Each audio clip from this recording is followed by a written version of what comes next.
ارشد یوسفزئی صاحب اس وقت ہمارے ساتھ موجود ہیں، ماہر بین الاقوامی امور ہیں۔ بہت شکریہ ارشد یوسفزئی صاحب آپ کے وقت کا۔ سر، جو اس وقت صورتحال افغانستان میں پیدا ہو چکی ہے، افغان حکومت کیا ایسا سوچ رہی تھی کہ ایسا ہو جائے گا، جو مذاکرات کی ٹیبل پر ان کو آخر کار بیٹھنا پڑ ہی جائے گا، اور استعفے کی باتیں جس طرح ہو رہی ہیں اب؟ جی، آپ کے سوال کے جواب میں اتنا کہوں گا کہ ان کے وہم و گمان میں بھی نہیں تھا کہ اتنی جلدی سب کچھ بدل جائے گا، اور یہی ایک وجہ تھی کہ وہ مسلسل امن مذاکرات کی دعوت کو یا تو ٹکرا رہے تھے یا سیریس نہیں دکھائی دے رہے تھے اس میں۔ اگر ہم تاریخ میں ذرا جائیں تو جس وقت دوحہ کا ایگریمنٹ سائن ہو رہا تھا 29 فروری 2020 کو، اس ایگریمنٹ میں ایک اہم شق یہ تھی کہ 10 دن بعد یعنی 10 مارچ 2020 کو بین الافغانی مذاکرات شروع ہوں گے، اور اس میں طالبان اور افغانستان کے چیدہ رہنما بیٹھ کر ایک حل کے لیے باتیں کریں گے اور ایک اسلامی نظام کے نفاذ کے لیے کام کریں گے۔ بدقسمتی سے وہ مشن لے کر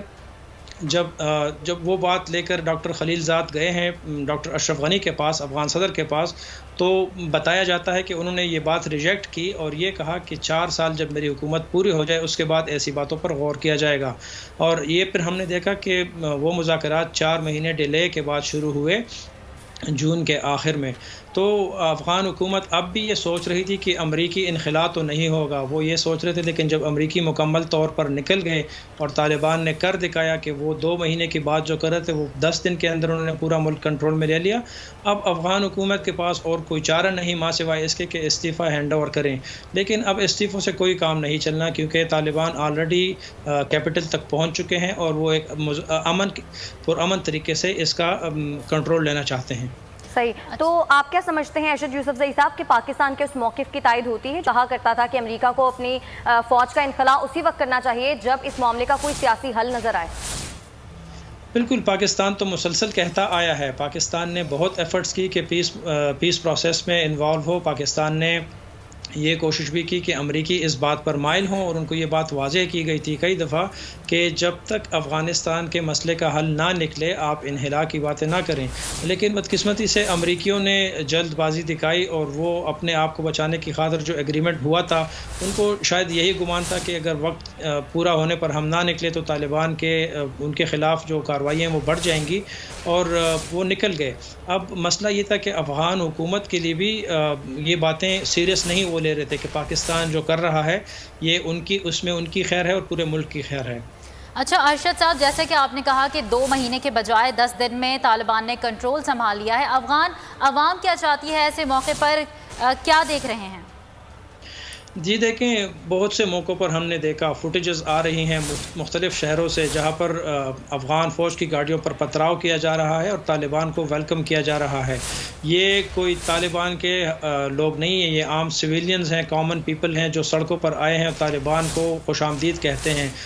جس سے ظاہر ہوتا ہے کہ افغان فوج سے اور افغان حکومت سے لوگ نالاں تھے۔ دوسرا یہ کہ طالبان ایک اسٹریٹجی اپنا رہے ہیں، وہ جہاں پر بھی گئے ہیں، جہاں پر بھی انہوں نے علاقہ کنٹرول میں لیا ہے، عام موافق کا انہوں نے اعلان کیا ماں سوائے ایک چند واقعات کے مکمل پیسفل ٹرانزیشن ہوئے پچھلے 10 دن میں۔ اور ہم نے دیکھا کہ ان کے سب سے جو بڑے دشمن تھے کمانڈر اسماعیل خان ہرات میں، جو ایک دن تو طالبان کے خلاف فرنٹ لائن پر لڑ رہے تھے، لیکن دوسرے دن جب انہوں نے سرنڈر کیا تو طالبان ان سے ملنے گئے، ایسا لگ رہا تھا جیسے ان کی زیارت کرنے جا رہے ہیں، اور ان کو بڑے اچھے طریقے سے پیش آئے۔ اسی طرح انہوں نے غور کے گورنر کے ساتھ معاملہ کیا، کندہار کے گورنر کے ساتھ، اور آج صبح جلال آباد کے گورنر کے ساتھ بھی، کہ ان کو انتہائی احترام کے ساتھ رخصت کیا انہوں نے۔ صحیح، تو ارشد صاحب آپ کیا سمجھتے ہیں کہ طالبان جو کہ اس وقت ڈومینیٹنگ پوزیشن میں ہیں تو اب وہ مذاکرات کیوں کر رہے ہیں؟ اب تو وہ چاہیں تو آرام سے اقتدار پر قبضہ کر سکتے ہیں، تو کیا اس کی وجہ صرف یہی ہے کہ وہ پرامن انتقال اقتدار چاہتے ہیں تاکہ جو دوسرے کنٹریز ہیں وہ ان کو ایکسیپٹ کر لیں؟ جی، اب تو بالکل تک نہیں بنتی کہ مذاکرات ہوں گے۔ اب مذاکرات کیا لینے جب طالبان نے مکمل ملک پر قبضہ کر لیا ہے؟ لیکن مذاکرات ابھی ہو رہے ہیں صدارتی محل میں۔ ایک بات ہے کہ طالبان چاہیں گے کہ کابل میں بلڈ شیڈ نہ ہو، اور اس کی ایک وجہ یہ بھی ہے کہ کابل میں اکثریت کا طالبان مخالفین لوگوں کی تھی، وہاں پر حکومتی لوگ تھے، وہاں پر ملک کے ہر حصے کے لوگ ہیں، کیپٹل سٹی تھا، تو طالبان چاہیں گے کہ وہ لوگ ان کو ایکسیپٹ کریں، اور ایکسیپٹ کرنے کا ایک بہترین ذریعہ یہ کہ بلڈ شیڈ کے بغیر، کسی کو نقصان پہنچائے بغیر وہاں پر وہ قابض ہو جائیں۔ دوسری اس میں یہ بات ہے کہ اگر طالبان ایک پرامن طریقے سے کابل پر قبضہ کرتے ہیں تو بہت چانسز بڑھتے ہیں کہ انٹرنیشنل اسٹیٹس جو ہیں، دوسری پاور جو ہیں، وہ پاکستان، اس کے علاوہ چائنا، رشیا، ایران اور جو بھی نیبرنگ کنٹریز ہیں، وہ ان کو آسانی سے ان کی حکومت کو مان لیں گے پھر۔ اچھا آپ ارشد صاحب، سمجھتے ہیں کہ پاکستان جی مس کیلکولیشن کی گئی امریکہ کی جانب سے، یا پھر یہ کیلکولیٹڈ موو تھی جس طرح سے امریکہ نے اپنی فوجیوں کا انخلا افغانستان سے کیا؟ جی، مس کیلکولیشن تو نہیں کہہ سکتے، کیونکہ انہوں نے جب ایک ایگریمنٹ کر لیا تھا اور اس کے تحت ان کو ٹائم دیا گیا تھا کہ اس ٹائم فریم میں آپ نے نکلنا ہے، تو وہ ان کی اولین ترجیح یہ تھی کہ اپنے فوجیوں کو بحفاظت نکالیں، اور دوسری ترجیح یہ تھی کہ جو لاسز وہ وہاں پر سفر کر رہے تھے فائنانشل، اس سے بچا جائے، کیونکہ امریکی اب گلا کر رہے ہیں کہ بلینز آف ڈالرز جو ہیں وہ ماہانہ یا اس تعداد میں وہ وہاں پر لاس ہو رہے تھے۔ سننے میں آ رہے ہیں $9 بلین سالانہ کا وہ لگا رہے ہیں کہ افغانستان میں یہ پیسے غائب ہو رہے تھے، تو امریکی ان چیزوں سے جان چھڑانا چاہتے تھے۔ ہمارے ساتھ ارشد صاحب ایک اہم خبر ہے جو کہ ناظرین آپ کے ساتھ شیئر کرتے چلیں۔ افغانستان میں پھنسے ہم وطنوں کو غیر ملکیوں کے انخلا کے لیے پی آئی اے کا خصوصی آپریشن شروع کر دیا گیا ہے۔ پی آئی اے کے 2 طیارے اس وقت کابل میں موجود ہیں۔ ارشد یوسفزئی صاحب ہمارے ساتھ موجود ہیں۔ ارشد یوسفزئی صاحب، اب جس طرح سے وزیر اعظم عمران خان نے ہدایت کی ہے کہ افغانستان میں جو ہم وطن پاکستانی وہاں پہ پھنسے ہوئے ہیں ان کو وہاں سے نکالا جائے، کتنا ضروری تھا اس وقت پاکستانی ہم وطنوں کو افغانستان سے نکالنا؟ میں سمجھتا ہوں کہ پرائم منسٹر صاحب کو کچھ انفارمیشن ہوں گی کہ ان کا انخلا ضروری ہے، ادروائز افغانستان میں سینکڑوں یا ہزاروں نہیں بلکہ بہت زیادہ تعداد میں پاکستانی کام کرتے ہیں، وہاں پر رہائش پذیر ہیں مختلف سلسلوں میں۔ اگر یہ جو فلائٹس گئی ہیں یہ ڈپلومیٹس کو اور آفیشلز کو لانے کے لیے گئی ہیں، پاکستانی ہوں یا غیر پاکستانی ہوں، پھر تو الگ بات ہے، لیکن میں سمجھتا ہوں کہ افغان طالبان کسی بھی غیر ملکی کو کوئی کسی قسم کا نقصان پہنچائیں گے نہیں، وہ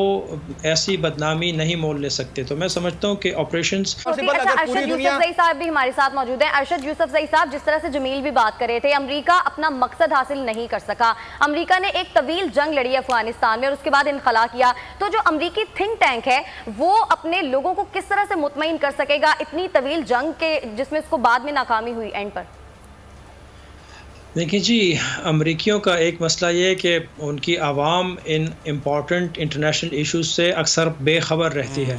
اور ڈیسیجنز اکثر لیے جاتے ہیں پینٹاگون کے جو تھنک ٹینکس ہوتے ہیں، وہ لوگ ان کو